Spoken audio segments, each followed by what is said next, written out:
அன்புக்குரிய பெற்றோர்களே, இன்றைக்கு குழந்தைகள் தங்களை புரிந்து கொள்ள யாருமே இல்லை அப்படின்னு மனவேதனைப்படுகிறார்கள். உண்மைதான். அநேக நேரங்களில் அவர்களுடைய மதிப்பெண்களை பார்க்கிறோமே தவிர அவருடைய மனதை புரிந்து கொள்கிறோமா?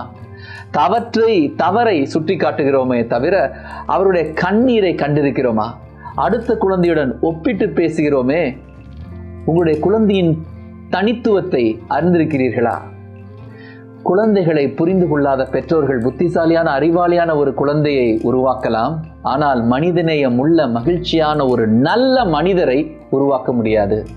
பைபிள்ல வாசிக்கிறோம், கொலோசியர் 3:21. பெற்றோர்களே, உங்கள் பிள்ளைகளுக்கு எரிச்சல் மூட்டாதீர்கள், அப்படி செய்தால் அவர்கள் மனம் தளர்ந்து போவார்கள்.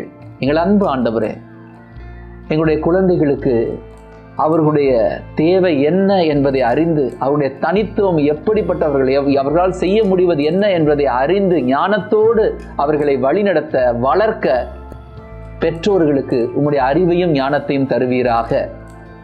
எல்லாம் அல்ல இறைவன், தந்தை, மகன், தூய ஆவியார் உங்களை நிறைவாக ஆசீர்வதிப்பாராக. ஆமென். God bless you.